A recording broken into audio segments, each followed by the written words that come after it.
Roll camera. Mics up. And action. Live from Australia, streaming around the world.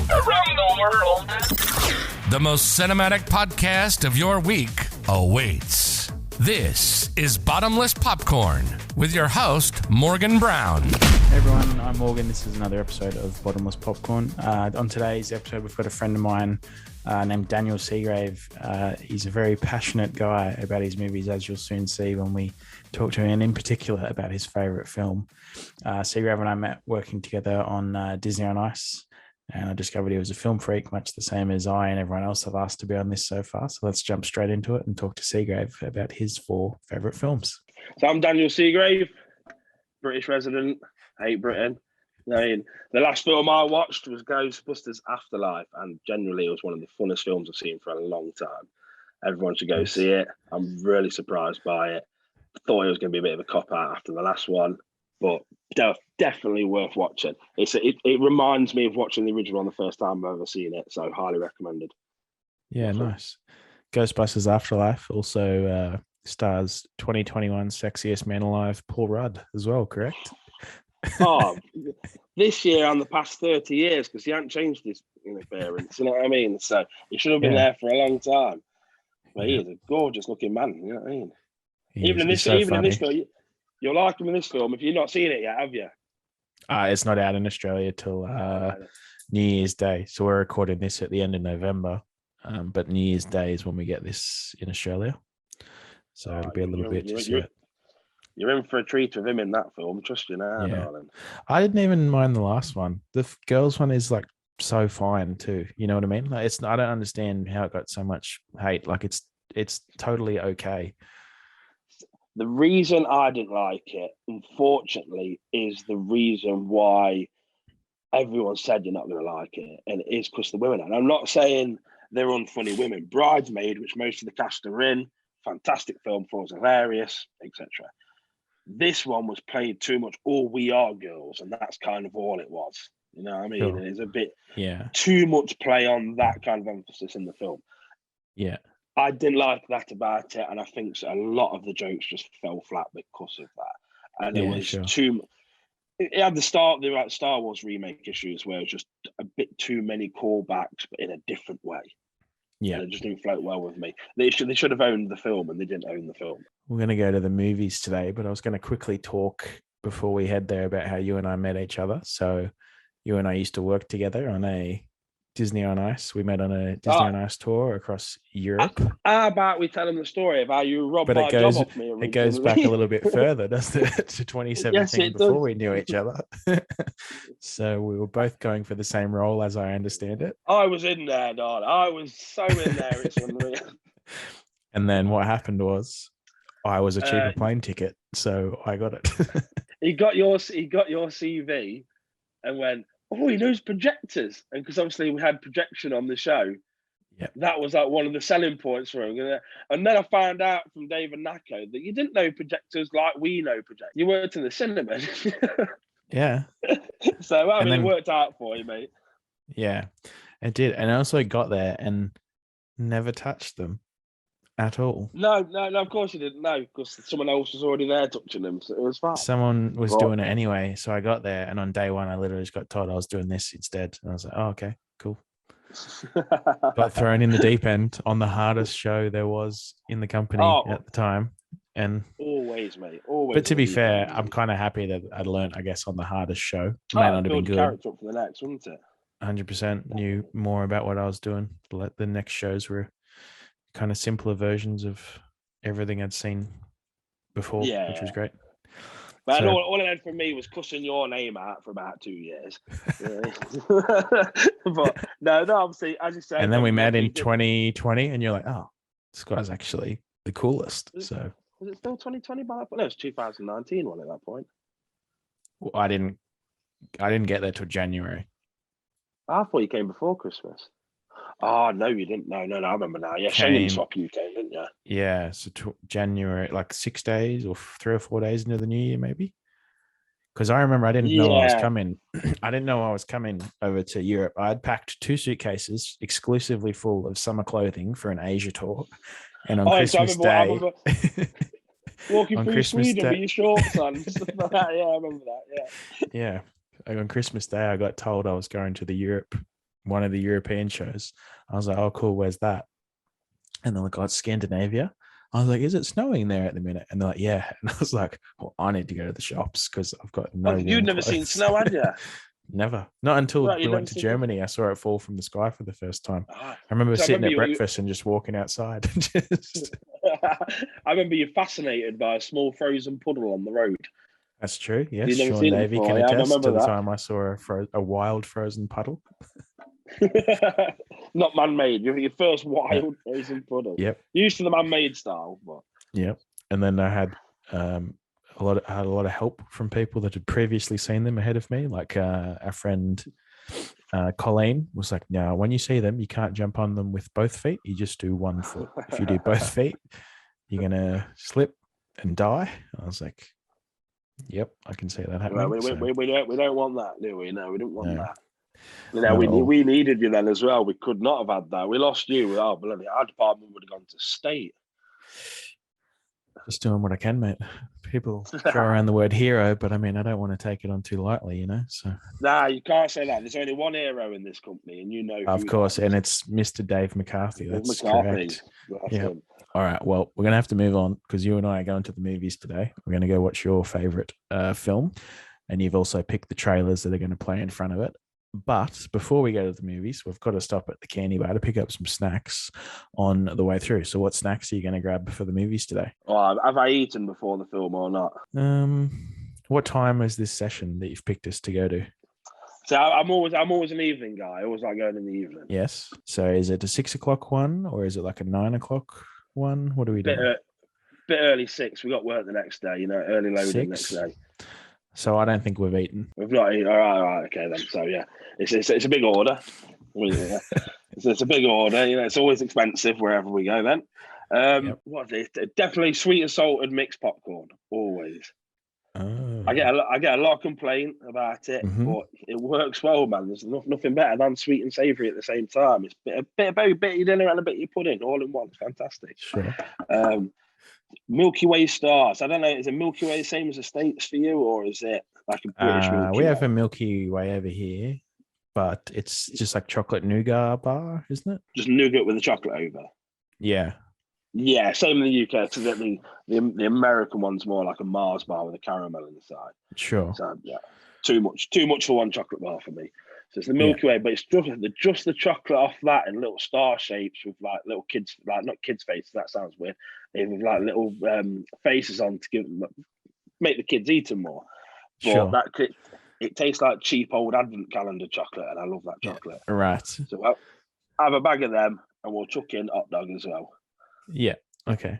And then drinks are hard one in the cinema though. What do you like to drink in the cinema? I usually just get a soft drink, like a Coke Zero or a Pepsi Max or a water. So I don't know. Sometimes I get there and I just don't feel like soft drink, so I just get like a sports bottle water, like the squirt topper ones. Yeah. Oh yeah. But I don't know. It really depends.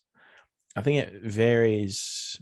If I get a big popcorn, I think I get water. But if I get a smaller one, I'll get a soft drink. Like you're gonna need more water through the more popcorn. Yeah, because in Australia we don't have, unless you buy a specifically like salty or not salty, a sweet or flavored bag, it's pretty much just salty popcorn. Oh, okay. Unless you buy like a flavored one or a sweetened one. So you get salty mouth when you're watching that movie. Exactly. Yeah.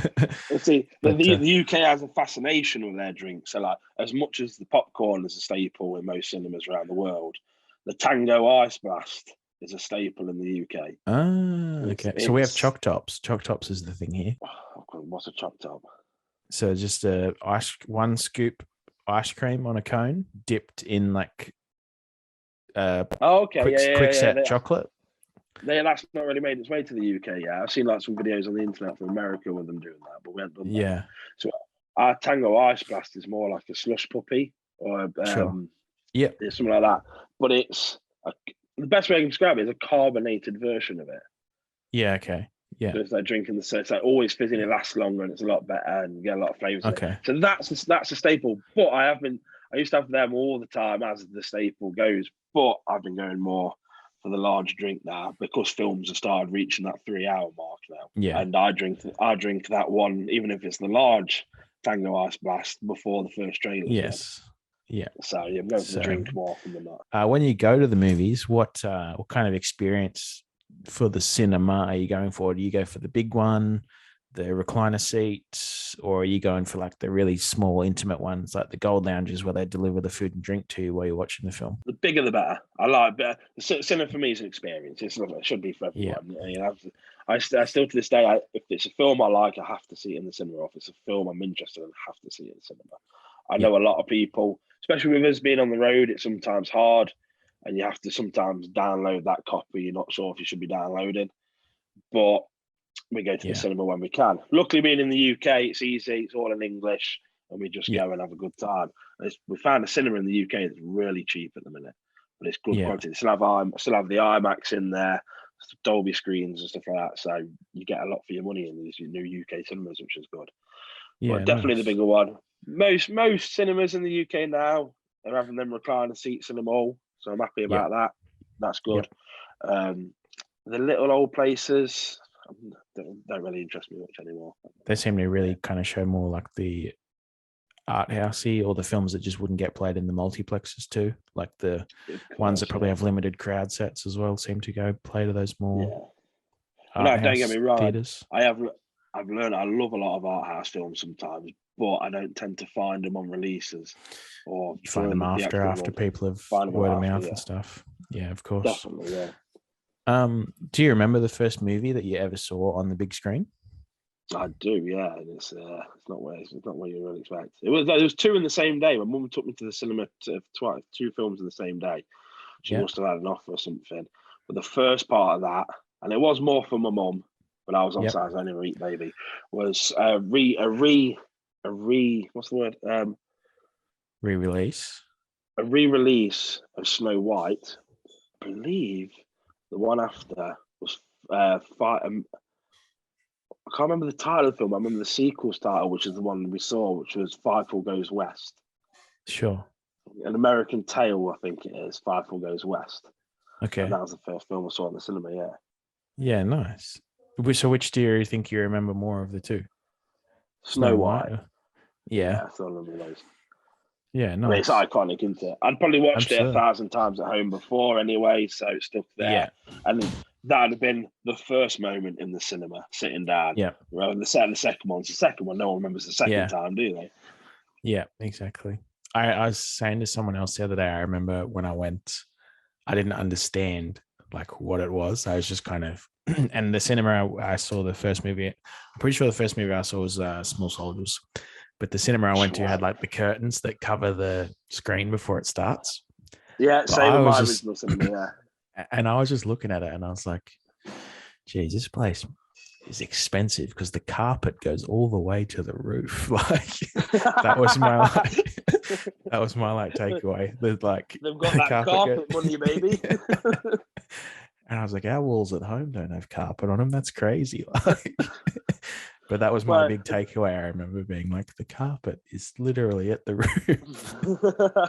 Well, now you know a lot of like Russians and that side of the world people now. A fact I learned is they like traditional rug, when you think of like an old Turkish rug or something like that. Mm-hmm. I've seen a lot of pictures of my friends who are from Russia and stuff of one of them hung up on the wall. Yeah. And I never get my head around it. And I asked one of them, and it's just, that's what we do. We hang rugs up. There's no real logic to it. So they must be having that cinema money as well. Cinema money, yeah. Sounds like it. What's a movie that you remember more for the experience or the events around seeing it? You remember that more than the actual movie? Well, this is a conversation because it is my favorite that I put in. Yeah. Okay, we'll come back to that one. We'll circle back and we'll talk about that one in a bit. What about like some movies based on books, comic books, graphic novels, that kind of thing? I know you're a big fan of like comic films and stuff like that. I am. Do you kind of look at that material before you go in to know about it, or do you fan of the films first and then you come back and discover the source material after? Half and half. With my comic book films, it's quite exclusively. I've probably read the material before. I have quite extensive knowledge of the comic world, especially with DC more. Even though I like the Marvel films more, DC I know the comic side of more. I know a lot of Marvel though, and then some like my favorite comic series ever is Hellblazer, which is where the character Constantine, who obviously that Keanu Reeves believes, which is not Constantine. I'll put that out there now. He is not Johnson Constantine. Don't vote for another film. It's just going to be John Wick in a vampire film or something like that. So we love Keanu Reeves, God bless him, but don't make another one, please. Put Matt Ryan in it. Absolutely stellar actor as Constantine. But for books, I watched a lot of films and then gone to the source material after the fact of films. And some of my favorite films in the whole world that I watch are definitely, how's the word? Books that have got high notability before they become films. Anyway, Shawshank Redemption being one, The Green Mile, Dreamcatcher, and stuff like that. They were all Stephen King ones, but obviously there's a lot more there. Lord of the Rings, but I don't talk about that too much. There's only one trilogy. So the comic world is the other way for me, but within the world of books and stuff like that, it's the other way. So I get the reason I like comic books, and the reason I do that with the book films is I love lore and I love delving deeper into the story than what you get given on the surface. Yeah. So I always say for films, like the new Dune, I remember watching the old 80s Dune back in the day, but too young for it. Watching this new Dune now, all I want to do is read the books and buy the source material and all this. So watching that, have you got Dune yet? That's next Thursday here. I won't say too much about it. Yeah. All right, we'll move on. Your first trailer's coming up, and this is your fourth favorite film, Terminator 2: Judgment Day. Come with me if you want to live. It's okay, Mom. He's here to help. It's okay.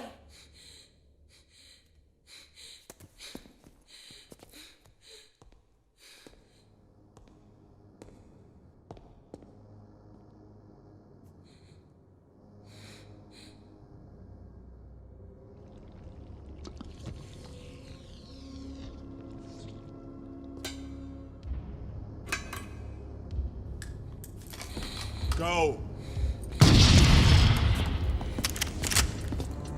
I like a lot of films. My parents brought me up on film, and one of the films my mum and my dad both put me into, like probably at separate times, they introduced me to it. And just being as young as I was watching that, I'd always remember when it came around during the year when my dad decided to rent it from Blockbuster or rent it from wherever, and my dad would just go, "Oh, it's Judgment Day." That's all he would say in the car on the way to the thing, and that straight away I knew, "Oh yes, we're going to watch Terminator." And being that young, and even now, the coolest action film there's ever been. There is not an action film that can beat it, I believe.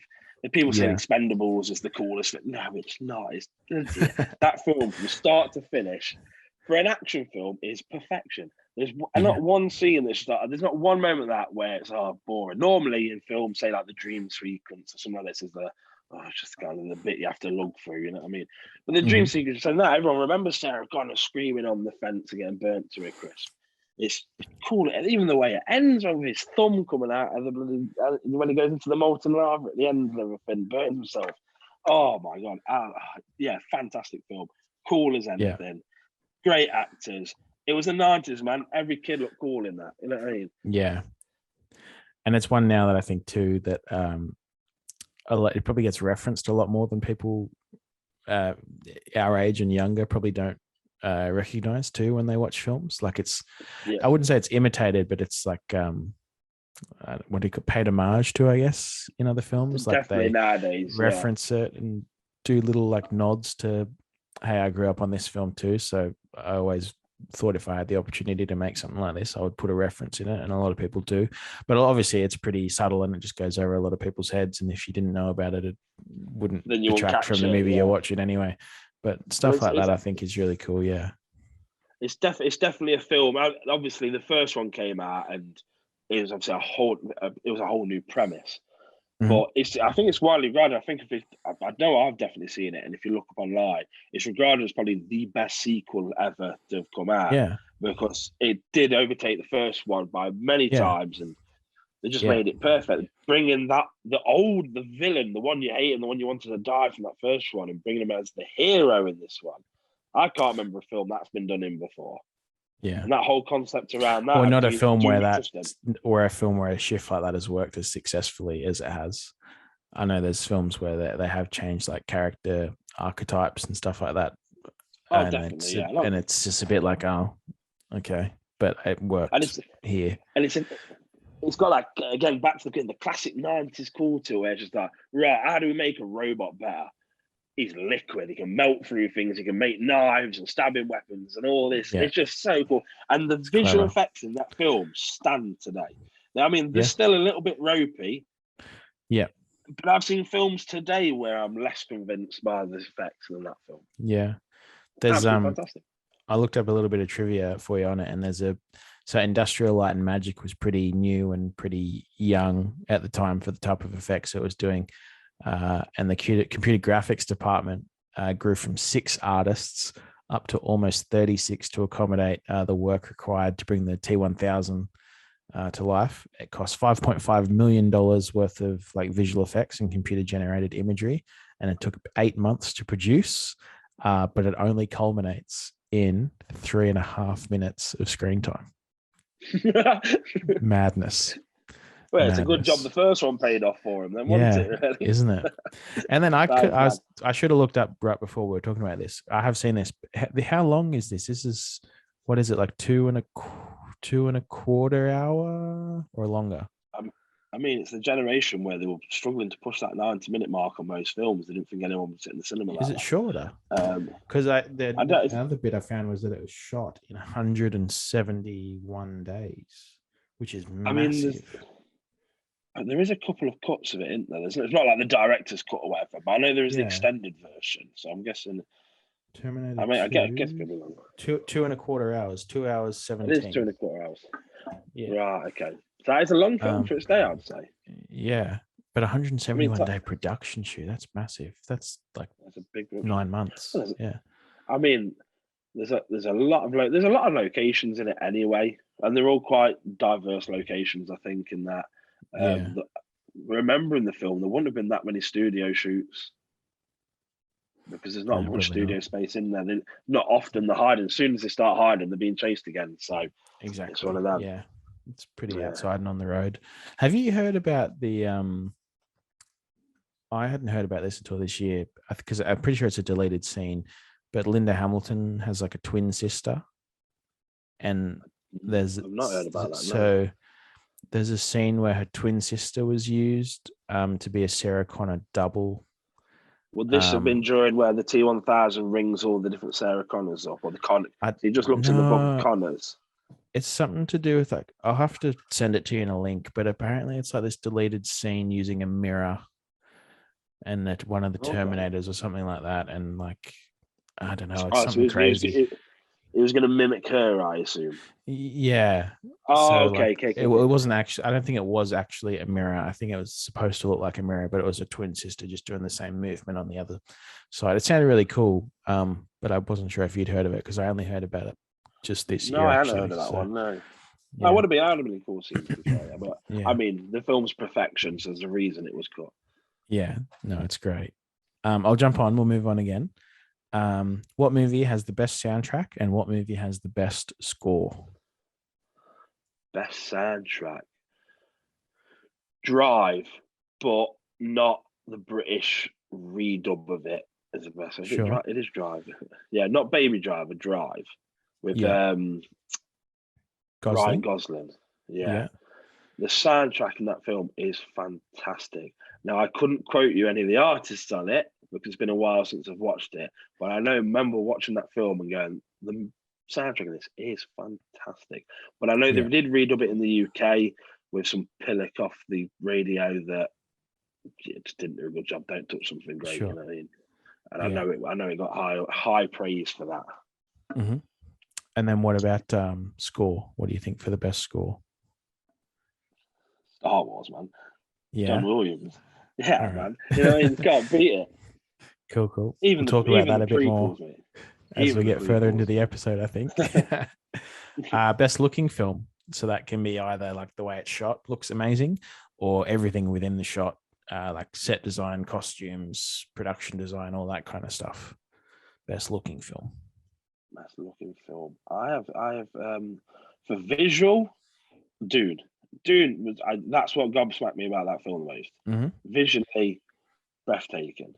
Yeah. Even the sound to point at that, I wouldn't put it up there for best soundtrack or anything like that, but visually striking. I'd put a slash with it though, and again, it's not biased, but biased, which would be unfortunately Ryan Johnson, that tart. His Star Wars film. The only thing I said good about that film was it was beautiful, and it really was a good looking film. Speaks for itself when that series uses a lot of practical effects as well. Really Dune good is film. Dune's getting a lot of attention in Australia, particularly because of how it looks, because they're shot by an Australian cinematographer named Greg Fraser. And I think I reckon he might win an Oscar. I haven't seen it, but it's kind of a film that you keep hearing a lot about how good it looks. Yeah. And so I think I'll come back to Australia actually, and I'll change it. There's a third in that slasher. There's a third one there, and it is from the Australian side of it, and it was Road Warrior, Mad Max, not Road Warrior, the newest one. Sorry, Fury Road. Fury Road. That's it. Yeah. Yep. Beautiful film. Absolutely beautiful film. To say it's meant to be a disgusting apocalyptic world, absolutely gorgeous set design. Yeah. Beautifully filmed. Well done. So cool. Yeah, it's great. What's the funniest film you've ever seen? I have my comedy quite. I like Kevin Smith's films, so all his View Askew universe. It's terrible. I do believe I'm a smarter guy than it, but it's just stoner comedy, you know, drunk stoner comedy. But it just hits a button with me. I love it. The character of Jay and Silent Bob are fantastic. You know what I mean?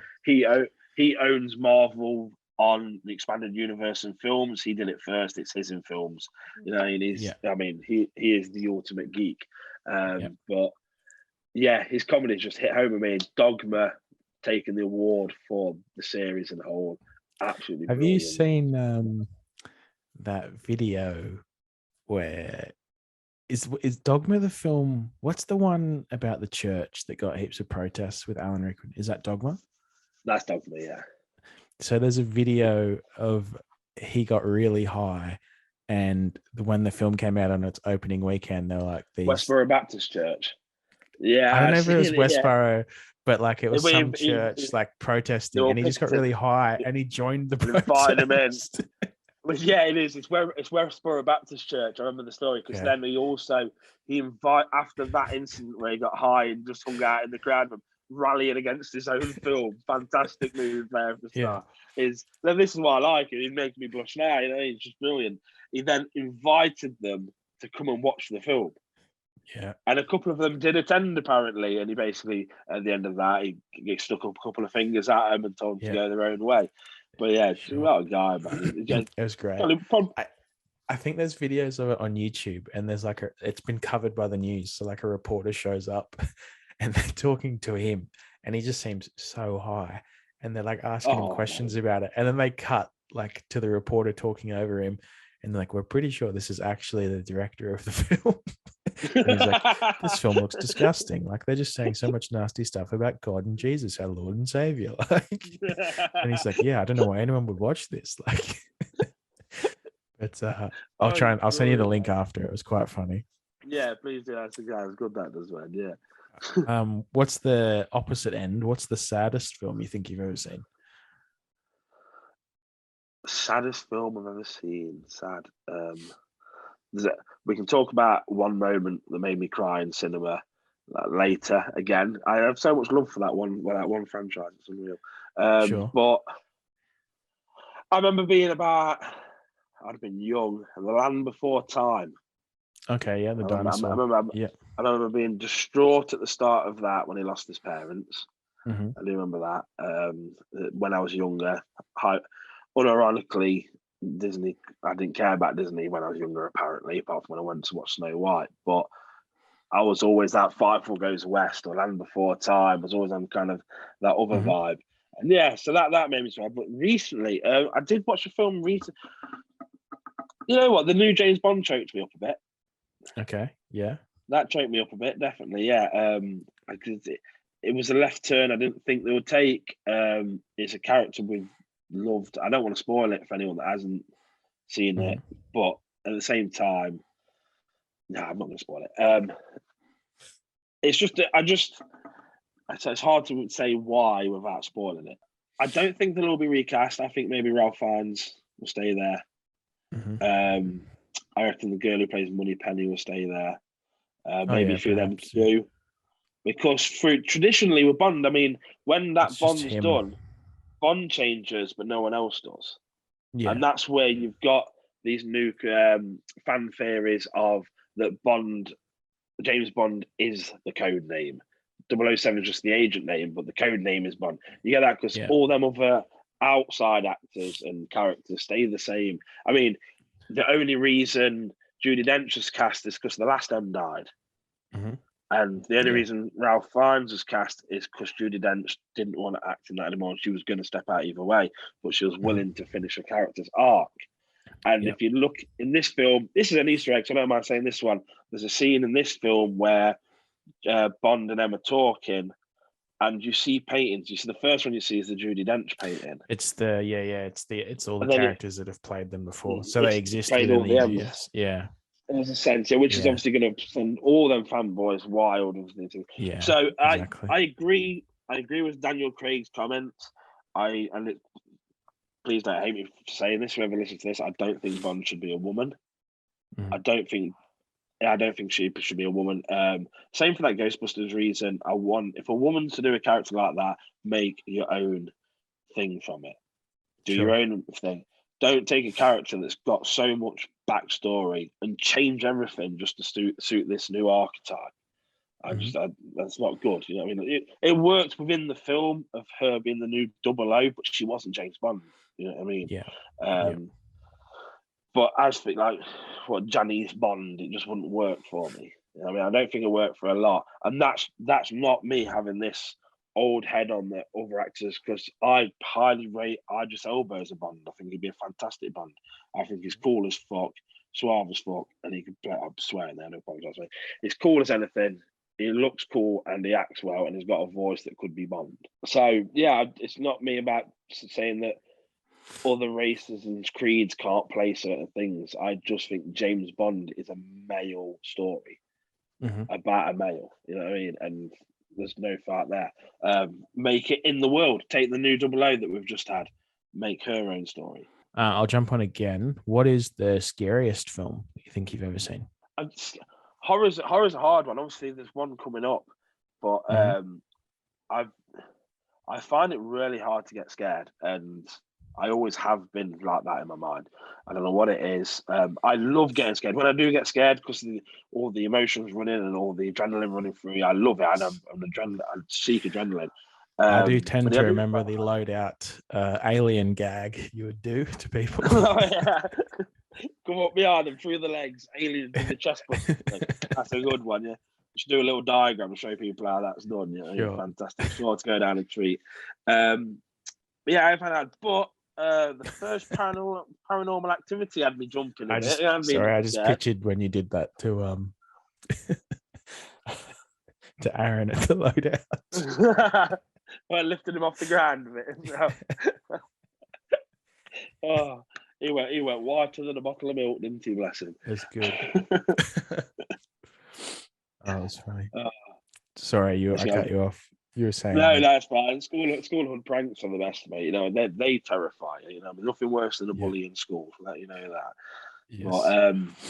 Yeah, Paranormal Activity. Yeah. That generally made the first one made me jump a few times because I went into that not really knowing what to expect, and that's one of these films I didn't watch in the cinema because, again, I had no interest in horror films really. For me, a horror film was your girlfriend's coming around when you're 15. We'll put the scary film on and she'll come and cuddle me. That was a scary film for me. That was my own plot device, more than anything. Okay. And yeah, going into it, not knowing what to expect, and having watched those like self-film found footage type ones, footage type things, especially like Blair Witch. Again, I enjoyed the concept of Blair Witch, but it's not a scary film, unless you've taken something to bring you really into that universe in your own mind, then it wasn't for me. But Blair Witch tipped on its head, I think, where it did actual things. You saw things and you saw what was coming, and even though now looking back on it is quite dated and has got a lot of tropes in it, especially them making a lot of the tropes, having not seen that before, I would generally found myself like, bloody hell, jumping out of the bed and all that. And fantastic. Oh, and then one scene in Harry Potter where someone jumps out of the water, that scared me once. Yeah. Well, we'll let off. We'll never mention Harry Potter scaring me again. Cool. I'll make that the promo piece for your episode. What's a movie that you can't believe you still haven't seen? Movie I can't believe. Oh, I love Quentin Tarantino, and I've never seen I've not seen it because I can't remember the name of it. Jackie Brown. I've never seen Jackie Brown, and every time again like this, I'm going to think about I really need to see Jackie Brown. Even now I'm thinking I should download Jackie Brown and watch that. Sure, but I never have. And it's a Quentin Tarantino film, and he can't go wrong in my eyes, really. All right, I'll jump on to your second trailer now, and this is for Scream. Oh! Dork. Jesus, this place is packed tonight, man. We had a run in the mass murder section. Coming to my fiesta? Yeah, I'm off early. Curfew, Cool. What's that werewolf movie with E.T.'s mom in it? The Howling, horror, straight ahead. Okay, thanks. Oh, now that's in poor taste. What? If you were the only suspect in a senseless bloodbath, would you be standing in the horror section? Well, it was just a misunderstanding. He didn't do anything. You're such a little lapdog. He's got killer printed all over his forehead. Okay. Really? Why'd the cops let him go, smart guy? Because obviously they don't watch enough movies. This is standard horror movie stuff. Prom Night Revisited, man. Yeah? Why would he want to kill his own girlfriend? There's always some stupid bullshit reason to kill your girlfriend. So a lot of my things are from memories and very visual things have happened in my life and physical things happen in my life, and I don't get scared from scary films. I don't. I think so my initial reason for enjoying this is being far too young to watch Scream, because Scream's more of a gore fest slasher film than it is a traditional horror film. I think it's quite meta. There's a lot to it. Was my parents going out for the evening, and it was like one of the first times they'd have put me in the house on my own. Like they were only gone for probably like 45 minutes to an hour. My mum's probably gone and duct tape every power socket and stuff like this. They just can't take me with them for 45 minutes. So I'm probably a little bit, I wouldn't say I'm too young to be in the house on my own, but I shouldn't be watching these films on my own, definitely. Sure. And I knew they had a copy of Scream. And I've always said the artwork that's quite iconic with a knife and her face and everything. Yep. And I was like, I'm going to put this on. So I went into their front room where at the time my dad probably had like the biggest 24-inch TV you've ever seen in your life. I mean, absolutely massive back in the day. Yep. And I put this film in and I started watching it, and I didn't get past the whole introduction scene with Drew Barrymore and all that, because I'm there so young, eyes glued to the screen, pure anticipation of what's going to happen. Until my dad smashes on the window outside, and I jump out my seat, probably leaving a trail of brown behind me, straight out the door, to have a big old cry in the next room like that. And then my dad taking the video out and then not watching it till I was probably about 16. That film. Yep. So, Sure. but then having picked that, that's obviously a great story for me. I love that moment of my dad making me scared and not just coming in to tell me off about it, but if this is the reason you shouldn't be watching it because you're going to absolutely poo yourself. Sure. So, having watched it since then, I have a love of it because it is very meta. It's it is a Wes Craven film in time as well. Yeah. He took obviously Wes Craven's known for a lot of good horror slashers, especially in horror films. But he twisted it on his head and he made this whole thing of, especially with the one lad in it. I'm bad with the name to be fair, but he knows he said if this is a horror film, this is what would happen next, and took all them tropes and flipped them on their head. Stuff like that. And it's got a cool twist there. It's got an M. Night Shyamalan worthy twist ending at the end, which I love. Yes. It's got all the bad words, all the blood, all the guts. What a cool killer with that ghost mask on around the Halloween time. I mean, every kid down my street had that for about 6 years after that. Yeah. It was a slasher film of my time. I would probably say the last great slasher franchise to ever come out. Yeah. Well, you were just saying it's like quite meta too, which is really funny because one of the pieces of trivia I found for this was that while it was being made, it was production title, and for the longest time it was going to be released under the title Scary Movie. It was then changed to Scream, but then Scary Movie is what it kind of spawned the Scary Movie franchise, which spoofs all these kind of horror films. And the first Scary Movie is largely based off of Scream. So I thought that was quite funny that's how they ended up. Yeah. And obviously at the time of this is landline phones are huge in this film because of when it came out. It came out in 96 it came out. And the use of caller ID tripled after the release of this film, which is quite a lot funny. of people then.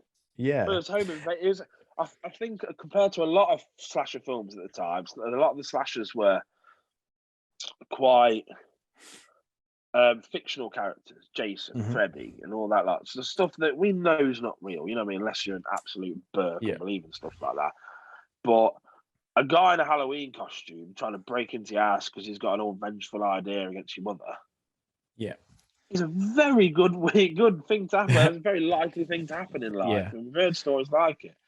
It is. This I like that. Sorry, no, you go on. I was saying they've kept that film now. I've not watched it all, but they did the Scream series with Netflix. Yeah. And even I know the first series, even though it's set within the same location as the original film, has nothing really to do with the original film. With it. Yeah. But they keep it all meta throughout that, and it's quite clever. And I know not the original, but the original Ghostface. Well, what's it? It's Ghostface, isn't it? The original Ghostface mask finally shows up in that and stuff. And we're doing new Scream as well, so it's going to be interesting which part of the family has been discovered this time. Yeah, I think so too. It'll be clever, I'm sure. The last bit of this is I actually just picked this purely because I thought you would find this cool. So we were saying before you and I met doing Disney on Ice, and I don't know if you've ever done this, but often at the end of the tours, someone designs a tour t-shirt and everyone buys like a t-shirt or a hoodie, and it's like a little commemorative piece you have that you were on that show at that time. Yeah. So for instance, the last show we were on together, that tour got cancelled because of COVID. So the unique design of that t-shirt was that it was Mickey Mouse heads filled with the flag of whatever country we were going to, but the ones we missed out on had cancelled signs put through them. So COVID mask on, was it not? Yes, exactly. Yeah, that's right. COVID, we call them COVID masks now, apparently. And surgical mask. So in Scream, the party scene at the end of the film goes for 42 minutes, and it was shot over 21 consecutive nights. And that is also where most of the deaths occur in the film. So the t-shirt that the crew got for that one is called, it just says, "I survived scene 118. That's a good one, mate. I like that one. Which I thought was really clever, yeah. Which I thought was really nice. So that's a long time on that film as well, isn't it? To be fair, 21 nights of 1, 2. Just for that scene, though. Yeah, exactly. That's. I imagine that's a production of potentially, I don't know, 40, 50 days, I'd say, by the sound of it, if it took 21 nights for a 42-minute scene. So I'd imagine I mean, 50, Matthew 60 Perry days. is probably trying to perfect his shaggy voice in that time, ready for the future, wasn't he? Exactly. I'll jump on again. What about films that win awards and good reviews and ratings and things like that? Is that something you take notice of, or is that more something like after you've seen it, you'll just have a look and see if your opinion is the same as perhaps what other people thought? I hate reviewers. I hate people that give their opinion on something before you judge yourself. Not just with films, it's with most things in life. Yeah. So no, I take absolutely no.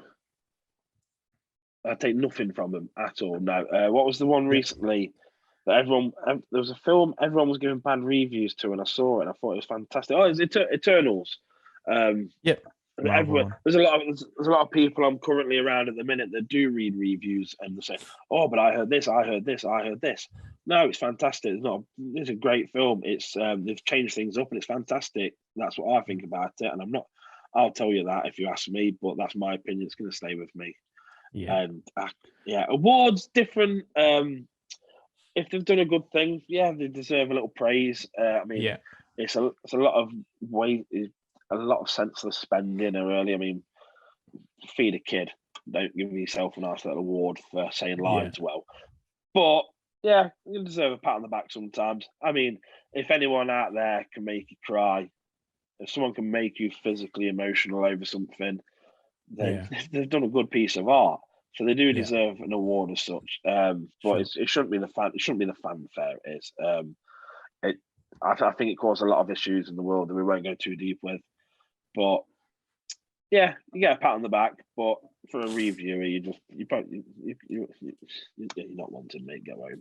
What's a film you've seen, you really liked it, but you've come back again to watch it more recently, and you actually second guessed your opinion of it? It doesn't quite hold up how you remember it. Honestly, I don't think so. I don't think there is one like that. Nice. I enjoy most media and films.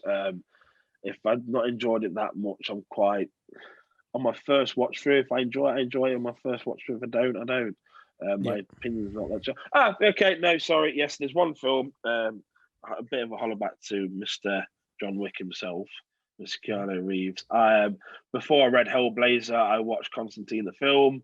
Having read the source material for that and having found the love that I've now spent well over about £600 reading that source material, the film's utter trash. It's nothing to do with the source material, and it was just a way to make a bit of money. Sure. But we love Keanu Reeves still. You can stay around. Just that first do. Sure. Yeah.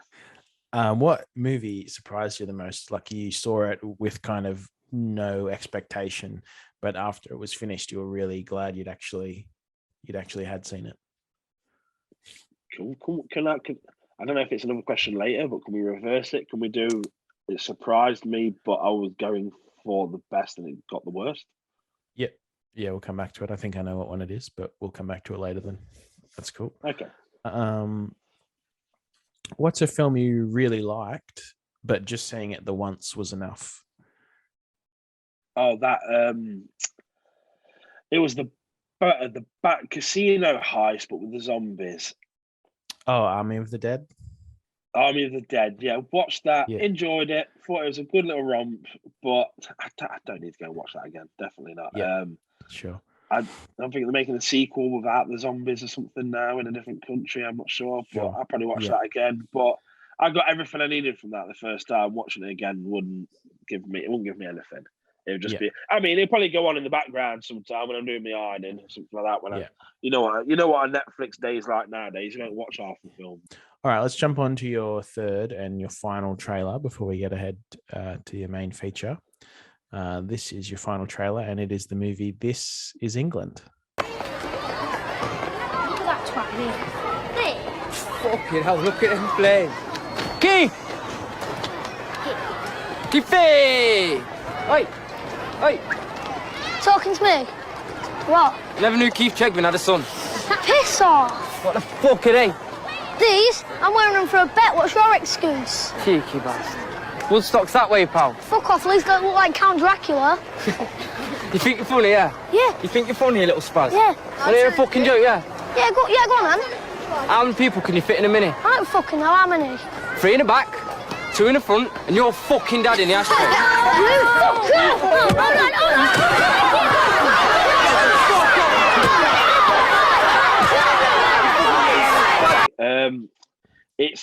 It started off as a small indie film in the UK. It very much is local to me as well. It's filmed in the area I live in.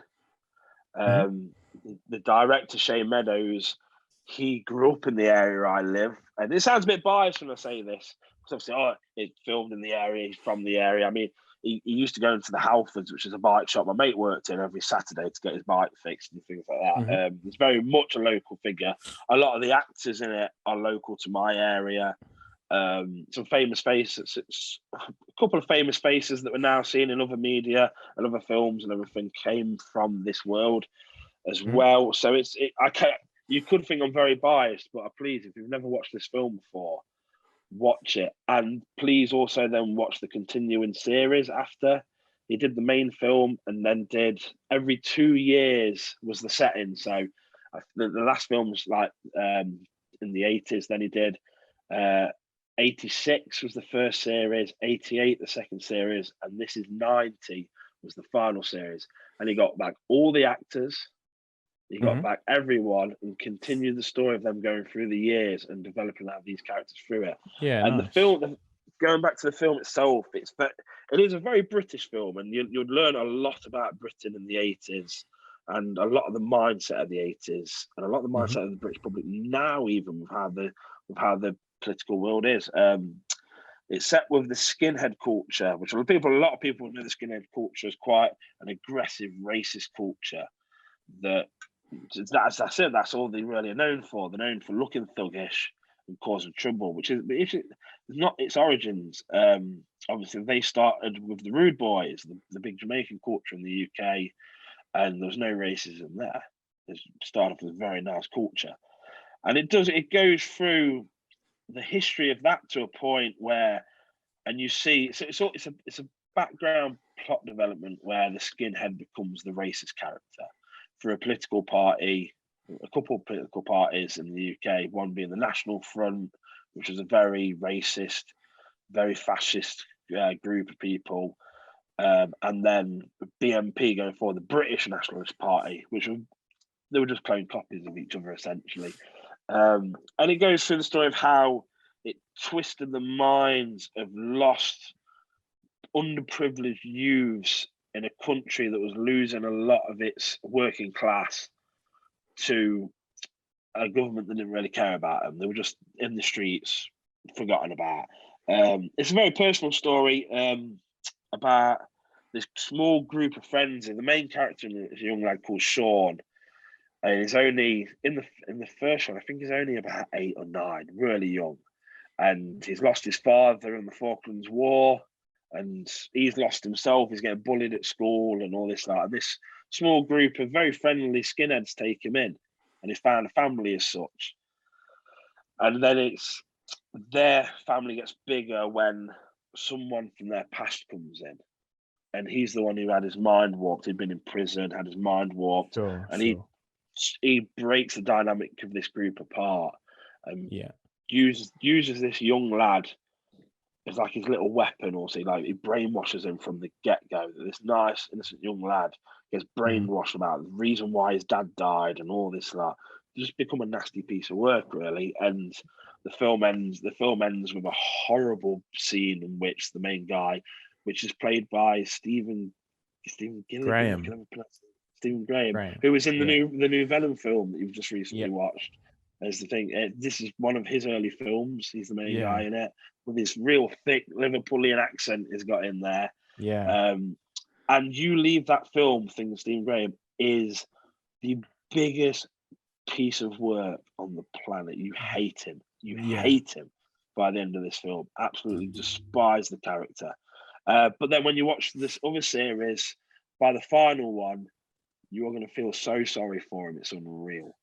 Yeah. Like this is, like I couldn't say earlier, but the film, fantastic, absolutely fantastic piece of indie work. The series will make grown men cry. Yeah. What happens in that, the culture, just it's absolutely horrible, and just this. I feel close to it because it's working class. It's strong knit families and stuff like this, which is very much what I believe my mindset's in. I'm a working lad. I reap what I sow and stuff like that. And it's filmed beautifully. Like I say, it's filmed in my area, so we have them cool little bits with it. But it's an art house flick, really, and it's probably one of the best that's ever been released. And once you've watched that, go watch more Shane Meadows films. He's made some fantastic films. There's not much trivia on this online, really. I looked up on IMDb and just elsewhere and really couldn't find much. But I always interested in like the title of films. And I was wondering if you could like describe or explain the title. So it's called This Is England, but I don't think it's not like a snapshot of this. I think it's more of like a mindset or a state of. I would say it's like a cult. It's more of a culture, or I don't know how to explain it, but it's not like.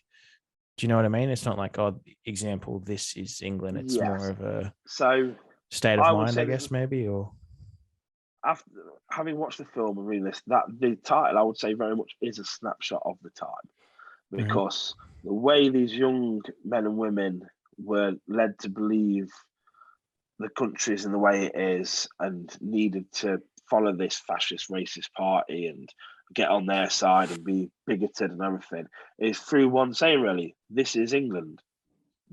And that's hollowing back to England was once a great nation. We owned 3/4 of the world, etc., etc., etc.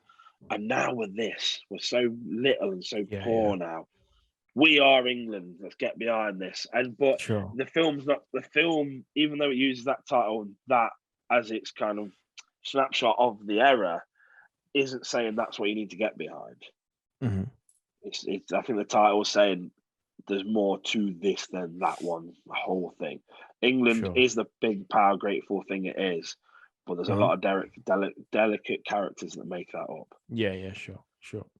And so the whole film is a snapshot of a time that, truthfully, now the film resonates now because I believe this country is going through the same problems that was going through then.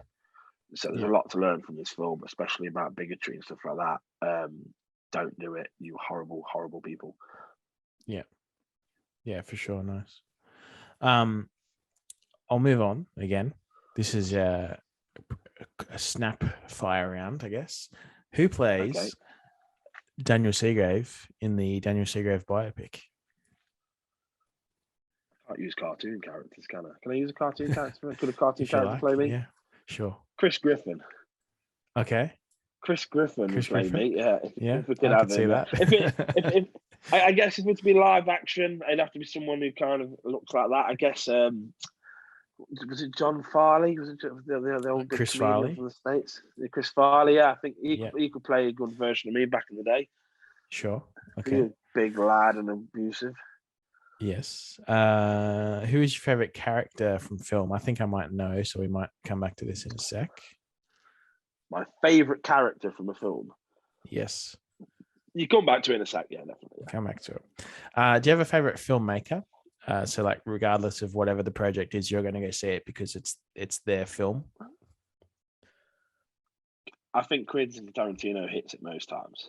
And I think every time he comes back into it, he just does something different. He's great. He's really, fantastic director. A bit cliched, but he's a fantastic director. But he's everything. His films are his babies, his projects, everything. So I like that side of it. Outside of that, Kevin Smith, I think he's fantastic. He makes it. Sure. I read him. Yeah. What film has the best ending? Terminator 2, mate. Okay, sure. Terminator 2. I can give you a few on that one, but let's think about Terminator 2, coolest ending, coolest film in the world. Sure. All right, you ready? I think you've been ready for this for quite a while. So this is now the feature film. This is your favorite film. It is Star Wars: A New Hope. I have just received word that the Emperor has dissolved the Council permanently. The last remnants of the old Republic have been swept away. It's impossible. How will the Emperor maintain control without the bureaucracy? The regional governors now have direct control over their territories. Fear will keep the local systems in line. Fear of this battle station. And what of the rebellion? If the rebels have obtained a complete technical readout of this station, it is possible, however unlikely, that they might find a weakness and exploit it. The plans you referred to will soon be back in our hands. Any attack made by the rebels against this station would be a useless gesture, no matter what technical data they've obtained. This station is now the ultimate power in the universe. I suggest we use it.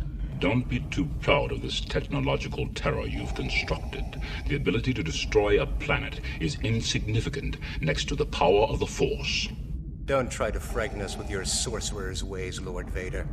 Your sad devotion to that ancient religion has not helped you conjure up the stolen data tapes, or given you clairvoyance enough to find the rebels' hidden fort.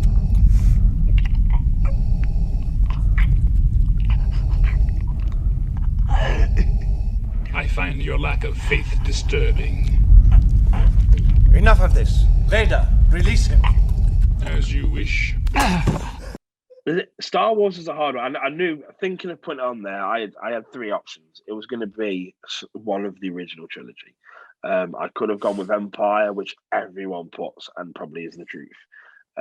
It could have been Jedi, because it's just cool. There's many plot holes as there is. It's cool. But A New Hope's where it all began. It's where it all started, and I think it's where we need to start when we're rewatching films. And we didn't go to the cinema last time, did we? So we're going to the cinema this time, so we're watching the first one. It's hard to say things about Star Wars that haven't been said before. So I'll start with personal story for Star Wars, because you can't redo personal. From as long as I can remember, I used to sit on the sofa with my feet hanging off the edge because they wouldn't touch the floor, watching a beat up old VHS recorded off the TV version of Star Wars: A New Hope. It was before the remasters, everything. So it just looked awful, and it was grainy as anything. So I'd watched it that many times. I just remember today, every weekend, every night, every school night, I'd rewatch this film. Something about it that just took my imagination to a whole new place. Yeah. And I remember this one time I was watching it, and my dad walked in, and I was young. I was dead young at this time, because I wouldn't have known it would have been out of the cinema. My dad just walks in and goes to me, "Yes or no?" And I just panicked and went, "No." I didn't know what was going to happen. I mean, it sounds bad, you know what I mean? I'm saying no to my dad for something. He's a lovely guy. But then he just turned around and goes, "Oh, I won't take you to see Star Wars in the cinema then." And obviously I lost my edge. No, I want to go. And that night, I mean, we go to the cinema, but it's not like me and my dad never went to cinema every week like a lot of families do, a lot of people do. That's something I did with my friends more than anything. But we do go to the cinema, and this is one of them times. And it was for the first remaster of A New Hope that my dad wouldn't take me see. So obviously it was the first time I saw this, not on a horrible grainy VHS for a start, and on a massive but it also scale. had on a massive scale. It had all the special effects, and a lot of people don't like the special editions when they came out. But bear in mind, I was this young kid that watched this grainy VHS, and we all know how bad VHS deteriorated for years and days and months, and every second I was probably watching this film.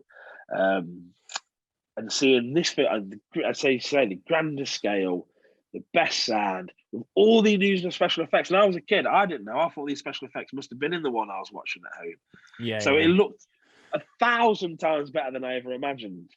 And it was fun. What an experience. Again, we spoke about earlier about the score. John Williams, wow. Every piece of music he did for Star Wars is an instant classic. You hum that Imperial March, you know what it is. The Two Sons of Tatooine, you know that theme tune. You know the main Star Wars theme tune. You know the title crawl. You know that music by him. Fantastic guy. George Lucas, he got a little bit lost along the way. Let's all not lie. Let's be kind of glad he didn't do a third trilogy when they were going to go into some weird little micro universe with the wills and all this. Like, it's hard to talk about. We can't go through every piece of thing that was written for Star Wars. But he made a universe that was fantastic. He really stepped up, and we can go into the whole toy business, but with the films, he did, and he must have had it planned for years. He must have, he knew. Surely. He obviously, we know he didn't know certain beats about certain revelations down the line, and that's why Luke kissed his sister and stuff, even though the revelation was in the same film. It's just beautiful, Yeah. You didn't. It's one of them, and it's the same with a similar Dune now. There's a lot in that film watching it that you're not quite sure what they're on about. Like, they're talking about this T-16 starfighter flying swamp rats and all this when he was a kid. You don't know what a T-16 starfighter is. You don't know what a Womp Rat is, but you want to know what a Womp Rat is. You know what a T-16 starfighter is.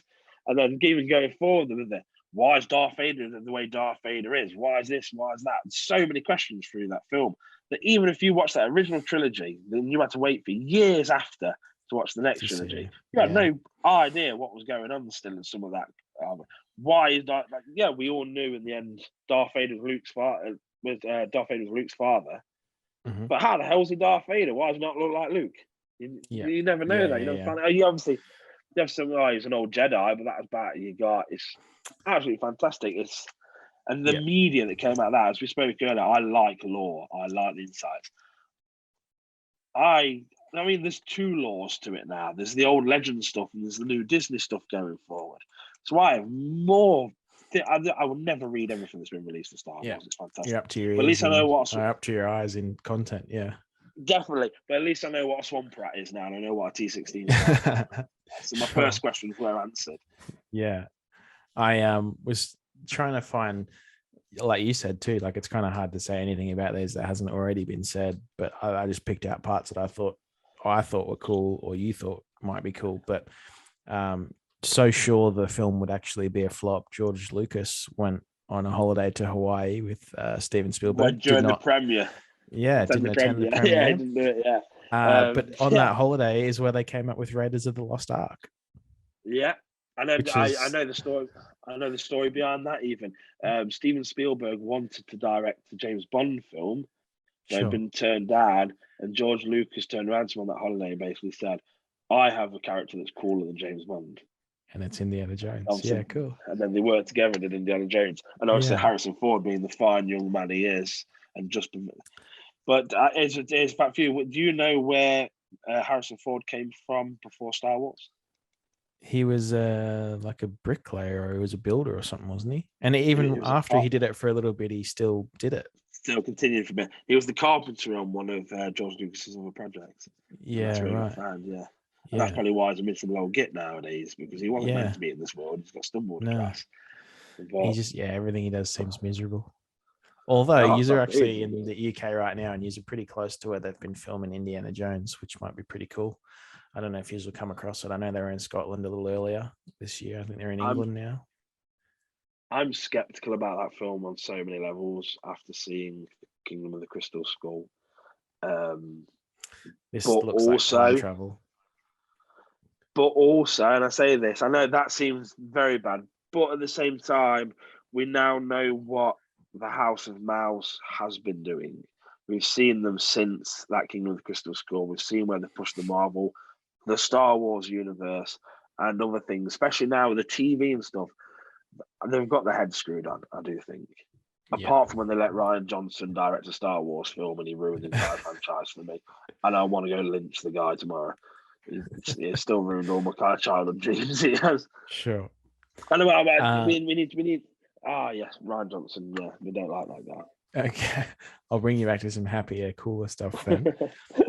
The sound effects are a huge part of the movie and are pretty iconic too. Usually, as a kid, I can imagine you running around in your backyard making the gun sounds that the stormtroopers shoot. They're pew pew. Oh, definitely. I'm more of a lightsaber fan myself. Of course. Well, do you know how those sound effects are created? Because I didn't until I read this. But the shooting effects for the red laser guns that they have are slinkies. Red and green, darling. Yeah. Yes, Slinky. They're slinkies stretched at different lengths, being tapped with a metal, like a steel pole, which creates a pew pew pew, which I thought was pretty cool. I can hear that. Yeah, I can hear that. Yeah.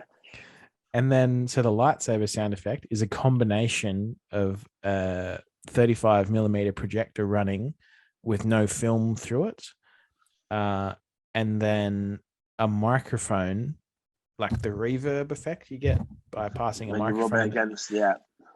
So it's the combination of that, and then the sound of them like waving is the that, which sounds like, oh, gee, like imagine, I don't know, I could never be a sound designer. Maybe that our friend Aaron would appreciate that more, but the kind of things what is the name of them? There's that specific sound guy that has to do all the dubbing for these sound effects, and I can't remember the actual name from there. It's like the Foley's or something. I can't remember what it is. Yeah. But I think that'd be the funnest job in the world. I'd love to see someone getting punched in the jaw and then go, right, what have I got to use to make this sound? Yeah. You know what I mean? End up punching a wall and breaking my hand or something like that to make this sound. That is a kid with ADHD's dream. One. Yeah, absolutely. And then I don't know if you want to talk about it. You probably know more about it than I do, but there's the famous story of George Lucas like accepting a significantly lower salary in exchange for the rights to the toys, which have turned out to be far more lucrative than was ever anticipated. And so, well, that's. I mean, it completely changes the industry more than anything, because there's. I've been watching lots of things on it. You got toys for things, but it wasn't. You didn't get toys for movies and stuff like that, really. So movies were made of toys, still are today. To get this film in the cinema, he had to do that. He had to take so he could get the funding or whatever. I can't exactly remember the 100% to it, but he took a significant pay cut and took just the merchandise rights, because at the time, no one thought they would buy toys from a silly little space film. Space films weren't the rage at the time, you know what I mean? Wasn't a thing. And God, were they wrong, because that Christmas they were selling cardboard to kids with the promise of a figure later that year, because they just couldn't keep up with the demand of it. And to this day, you still get 50, 60-year-old men buying little toys and cardboard from this one franchise and stuff like that. And every vintage store, something you walk in, you will find a Star Wars character. Every toy shop you walk into, you'll see it. It's one of the. I mean, Disney own it now, but before there's a reason why Disney paid good amounts of money for them, and I'm talking the billions. I have the Force Awakens undated posters before they knew when it was going to come out officially, which are the harder ones to get, because it's just like, oh, this film's coming, you know, and it's luckily, I, being a Star Wars fan on the wrong side of the Force, managed to prise that open and get that poster out quite fast. So that's sat in my house, luckily. We will go to lengths for good Star Wars merchandise, definitely. There's a really interesting guy on YouTube, we've watched him, and he owns the Obi-Wan Ranch. And he has the Guinness World Record for the largest Star Wars. And when we say the Guinness World Record for the largest Star Wars collection ever, when you think my house is full of the stuff, if I was a Coke can collector, I'd probably have the Guinness World Record. This guy has a ranch full of stuff. Yeah, and it's really interesting to watch his videos and seeing what they actually did. Some of the stuff they made for that film is unreal. Crazy stuff. No, all right, I'll move on. We've got two more little bits for you, and then we're done, man. So we're recording this now. It's the end of November in 2021. What is the next movie you're looking forward to going and seeing on the big screen? There's only one this year. There's one film, and that is Spider-Man: No Way Home. Of course, probably the biggest Marvel film. But I think it's going to be bigger than Endgame, honestly. Spider-Man's always been the biggest character in Marvel. It's always made the most money. And let's not lie about it. Andrew Garfield, Tobey Maguire, I'll fight you now. You're going to be in that film. Don't be idiots. Stop lying about things. You know what I mean? It's blatant. You're absolute sausages. Just admit it now. Obviously, your NDAs say you can't, but I'll fight you for the information. That's an offer to you two guys. Sure. We're going to get 3 Spider-Man. If you told me last year maybe we knew a bit, but when the last Spider-Man film came out, and obviously the contract ended between Disney and Sony then, and we didn't know what the hell was going to happen. If you told me the next move was going to be that when you see this next Venom film, there's going to be a glitch at the end of that fucking brings in something you don't know. And then you're going to get, not only are you going to get a new Spider-Man film, it's going to have Doc Ock back for the first time since the Sam Raimi trilogy, but it's going to be played by the same actor. Oh, and then a couple of months later, we're going to tell you he's from the same universe as the Sam Raimi Spider-Man. And then you're going to go, oh, and here's Electro as well. Oh, here's the Green Goblin in the first trailer coming out. Oh, here's Sandman. Oh, here's Lizard. Potentially Venom. Potentially a few others coming in there. For the mix, let's chuck Doctor Strange in to make this all happen. It's what a film it's going to be. Man. There's been so much footage released now. Obviously, all the TV spots are flying about currently for this film. And we have a loose idea of what's happening. But at the same time, I have no idea what's happening in that film. We know something's gone wrong. But do we know something's gone wrong? Because as a Marvel fan, you've watched that Loki TV series. And you know that's got to have something to do with it. God damn you, Loki. You've done something wrong, you absolute pillock over there. And then, God knows what's happening in the Ant-Man film. It's just rat filming, you know what I mean? They're messing about with quantum stuff as well. And there's Hawkeye and that new series just enjoying Christmas, bless him. Yep. So it's one of them, man. It's sure. Yeah, it's going to be fantastic. I can't wait. I'm a little too excited by it. No, you can't tell. You can't tell. So you can't. No, yeah, it's going to be good, man. It's one of them. Like when it first started getting announced, like, oh, this is going to be cool, and it's just crept up, and like now I'm finding myself on the phone every 4 hours, making sure that the tickets aren't available yet, so I can make sure I get my seats for that midnight showing, and I can't wait. I think it's this coming Monday. I think they come on sale. Is that when the tickets go live? I think so. I'm pretty sure that's what the trailer said. The only this is your last. I've got one more thing for you before we wrap up. Okay. And this is, I've used one of your top 4 films here. I've pinched a 1-star review off the internet. I'm going to read it to you. Okay.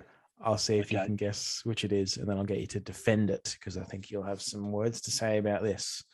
Star Wars, isn't it? I'm going to punch him in the throat. Yeah. Well, just you wait, because I think you're going to take a guess at this and be quite surprised. Okay. 1-star review. Wow, this is a bad film. That's the title. I would like everyone that actually likes this film to consider this for a moment. This movie is neither scary nor funny. It lacks any energy of the films that it lists in its poorly written dialogue. Please do yourself a favor and rent any other movie and see what a movie should be. This is an insult to our collective intelligence. Is this a bit of a cop out? It's not one of the films on the list, is it? It is. It's one of the films on your It list. is one of the films. Yeah. Is it Scream then? I thought you would say that. It is Terminator 2. Funny. They didn't start getting funny till Terminator 3. I picked horror. I was surprised that it said horror, but then I kind of looked and thought about it, and it lists itself as a horror film. Yeah, I think the original one more than the sequel went for the horror vibe to it. Yeah, the second one's an action flick, but yeah, I guess so. The guy's an idiot. I have no idea what he's on about. I hope in life he's made better choices. Was there any date on this review? When did he watch it? I'm sure there was. I think I cut it off because I didn't want to give away. But so if he was born anywhere after 1999, he can severely go drown himself. As opposed to doing it not severely, I guess, and still drowning. Yeah. You can have a quiet moment in the bath, I guess, couldn't you? No, yeah, what an idiot. It's Terminator 2, man. It's Judgment Day. It's the coolest film in the world. Yeah. He's a pillock. Yeah. Right, you need to find me his name and find the age he is. Yes. Something's going to happen later down the line here. Very good. All right, man, that's it. So thank you so much for doing this. I really appreciate you taking the time to record one of these episodes with me. I hope you had good fun. You're on tour now with Disney on Ice again. So I'll put your link to your Instagram in the description here so people can follow on and watch that tour going on. But I also wanted to point out that you're the admin of a Facebook group that is very much worth people's time as well. Did you want to talk about this for a second? I don't want to talk. We need to talk about this.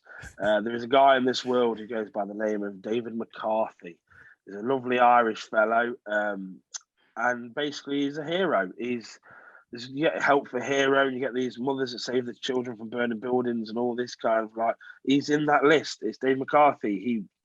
He is the hero we need and want. He's everything. And yeah, please check Facebook at the Dave McCarthy Hero Appreciation Group.